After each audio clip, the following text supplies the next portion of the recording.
o segundo trimestre do Brasil. A economia cresce 0,4%. A agropecuária e o consumo das famílias se destacam. Mas a indústria e o investimento encolhem mais. A nossa população se aproxima dos 194 milhões de habitantes. E 3.700.000 crianças e adolescentes estão fora das salas de aula. A ANEEL intervém em 8 distribuidoras de energia elétrica. Agora, no Jornal Nacional.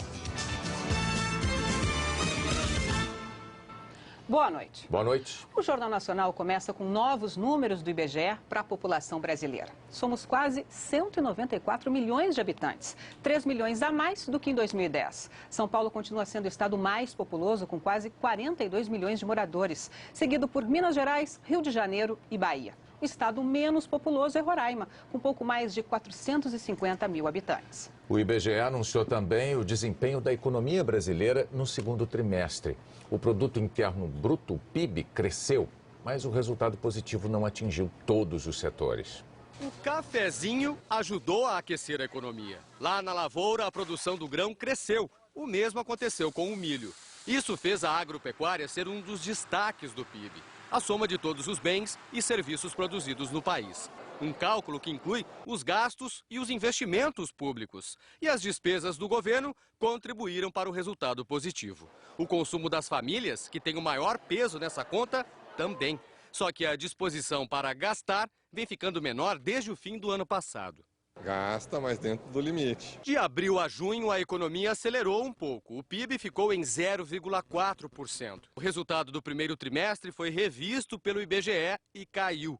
Em relação ao mesmo período de 2011, a alta foi de 0,5%. É a menor taxa de crescimento entre os BRICS, grupo de países emergentes. O que o Brasil compra e vende lá fora também entra na conta do PIB. Esse movimento pode ser visto principalmente nos portos do país, como aqui no Rio de Janeiro. Navios carregados, contêineres cheios. O problema é que nesse comércio com o exterior, no segundo trimestre deste ano, o Brasil gastou mais do que ganhou. Se não fosse isso, o resultado poderia ter sido melhor. As importações cresceram quase 2%. Já as exportações tiveram o pior resultado desde o início de 2009, quando o Brasil sofreu os efeitos mais duros da crise internacional. A indústria também prejudicou o PIB. Encolheu 2,5%, o que faz este economista não acreditar numa recuperação rápida da economia. O Brasil vai crescer pouco mais de 1% este ano, enquanto Peru, Chile, Colômbia, México, todo mundo está perto de 5% de crescimento. A crise é igual para todos. A gente precisa, talvez, botar menos responsabilidade na crise, botar mais atenção nos nossos próprios problemas e começar a trabalhar o que é nosso.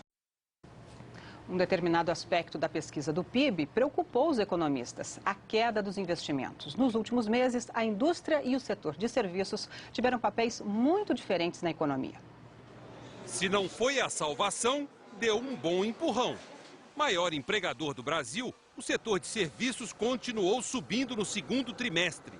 Alta de 0,7% sobre os primeiros 3 meses deste ano. Parece pouco, mas o setor representa quase 70% de todo o PIB brasileiro.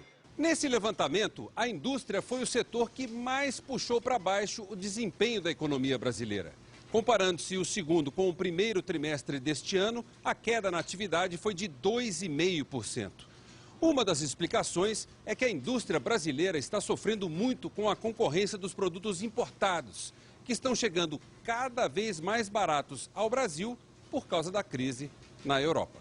Além disso, o que chama a atenção na pesquisa do IBGE é que o investimento das empresas vem caindo há um ano.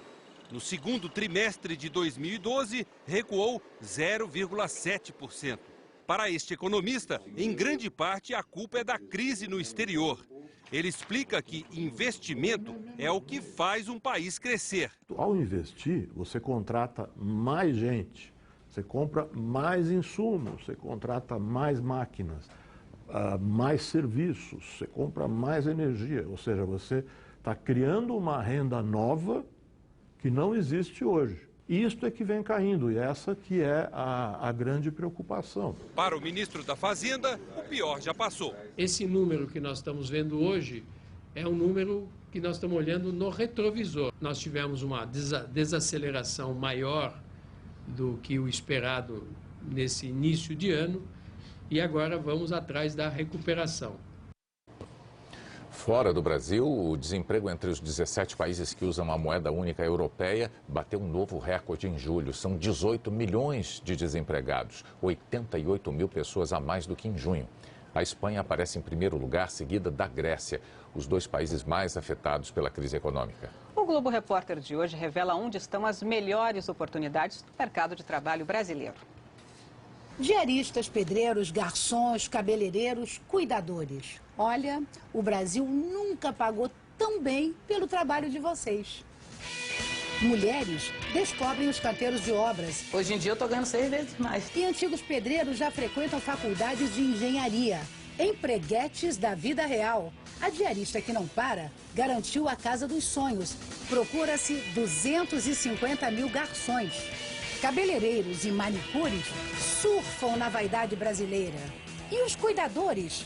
O Brasil que vive mais paga muito bem pelo trabalho deles. É hoje no Globo Repórter. Eu espero vocês, hein? Até lá.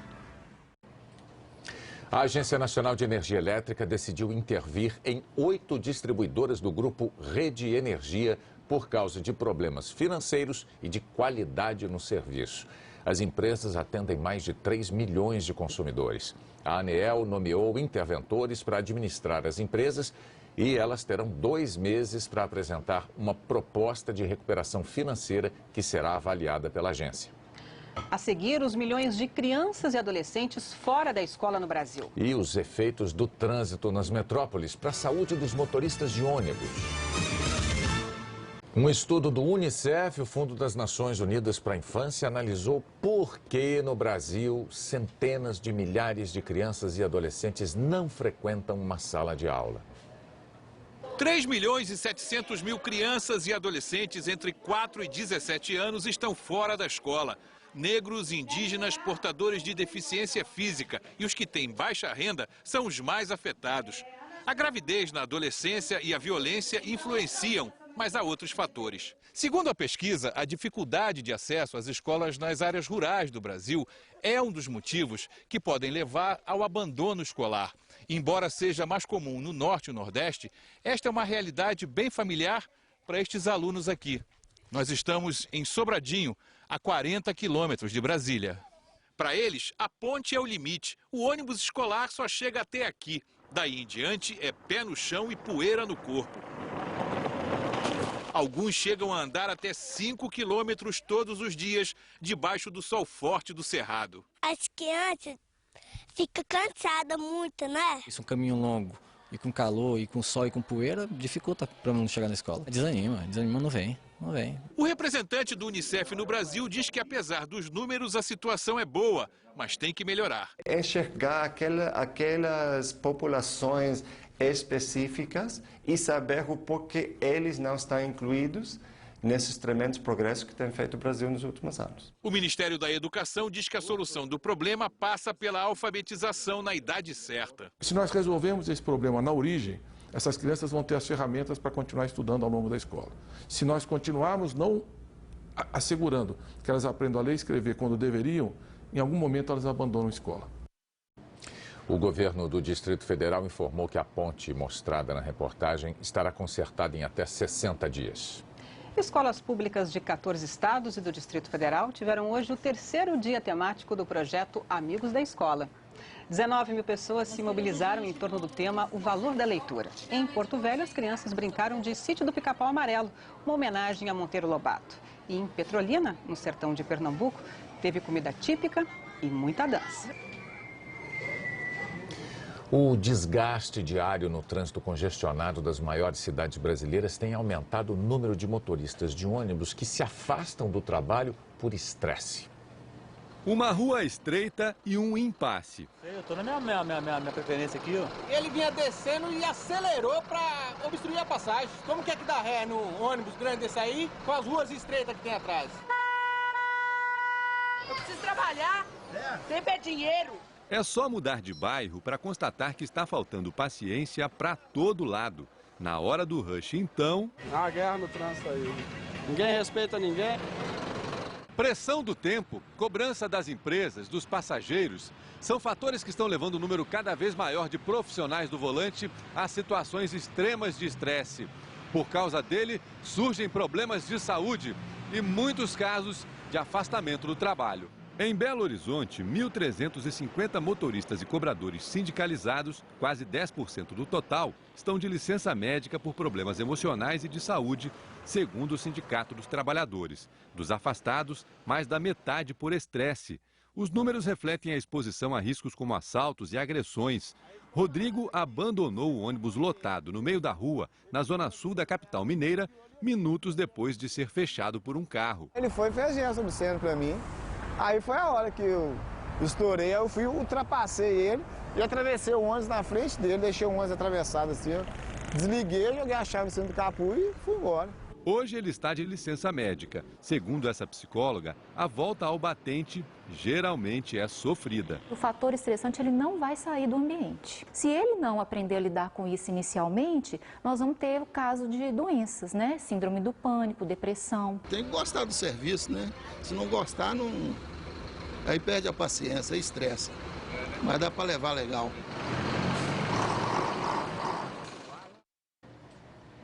A Associação Nacional das Empresas de Transportes Urbanos declarou que estuda com os associados formas de reduzir o problema.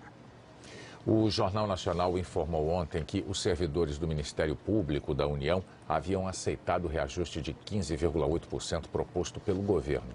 Mas hoje, o sindicato que representa a categoria negou que tenha aceitado esse acordo e declarou que os servidores continuam em greve.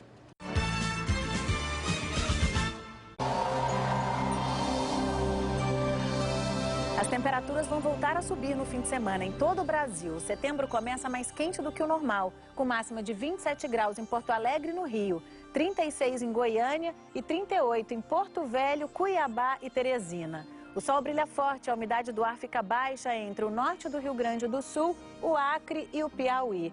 Chove rápido apenas de Roraima ao norte do Maranhão, no Recôncavo Baiano e no leste gaúcho.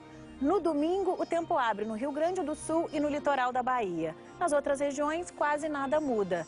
E a estiagem no interior do país está longe de acabar. O mapa com a previsão para a próxima semana mostra pouca chuva apenas no oeste do Mato Grosso e nas extremidades do país. Daqui a pouco, a Justiça Federal suspende o processo que investiga Carlinhos Cachoeira. E a nova fase do julgamento do Mensalão. O julgamento do Mensalão entrou numa nova etapa. Os ministros do Supremo Tribunal Federal estão analisando agora a acusação de gestão fraudulenta. Na nova fase do julgamento, o relator analisa o papel do Banco Rural no esquema do Mensalão. No voto que começou a ler ontem, Joaquim Barbosa reforçou a acusação do Ministério Público de que os dirigentes do banco simularam empréstimos para as empresas de Marcos Valério, operador do Mensalão, e para o PT. O dinheiro seria distribuído a políticos. São 4 réus: Cátia Rabelo, José Roberto Salgado, Ayana Tenório e Vinícius Samarani. Joaquim Barbosa vai terminar de ler o voto na segunda-feira, quando também vai dizer se condena os réus. Neste capítulo, eles são julgados por gestão fraudulenta de instituição financeira. Depois, vota o revisor, Ricardo Lewandowski, seguido dos demais ministros. A expectativa no Supremo é de que este item seja concluído já na semana que vem. O julgamento teve 17 sessões até agora. 6 delas foram para a análise e votação do primeiro item, sobre desvio de dinheiro público. Para o ministro Marco Aurélio Mello, o mais importante é um exame cuidadoso do processo. Creio que encerraremos o julgamento até o final de setembro. Nós precisamos conciliar celeridade e conteúdo. Não estamos numa academia, estamos num tribunal. O presidente do Supremo considera que o julgamento está num ritmo adequado. Na medida certa, estamos avançando sem precipitações, também sem retardamentos injustificados. A minha avaliação é de que o calendário das sessões plenárias está sendo cumprido a contento. O deputado João Paulo Cunha, do PT, desistiu da candidatura a prefeito de Osasco, na Grande São Paulo. No julgamento do Mensalão, ele foi condenado por corrupção passiva, peculato e lavagem de dinheiro. O desembargador Tourinho Neto, do Tribunal Regional Federal, suspendeu o processo aberto com base na Operação Monte Carlo, que levou à prisão o bicheiro Carlinhos Cachoeira. O juiz determinou que o processo fique paralisado até que se apure como foi feita a quebra de sigilo telefônico durante as investigações. A defesa de Cachoeira alega que as escutas eram ilegais. O Ministério Público ainda pode recorrer. Tomou posse hoje o novo presidente do Superior Tribunal de Justiça. Félix Fischer substitui o ministro Ari Pargengler e vai presidir o STJ por 2 anos. A cerimônia de posse contou com a presença da presidente Dilma Rousseff. Fischer tem 65 anos, nasceu na Alemanha e se naturalizou brasileiro.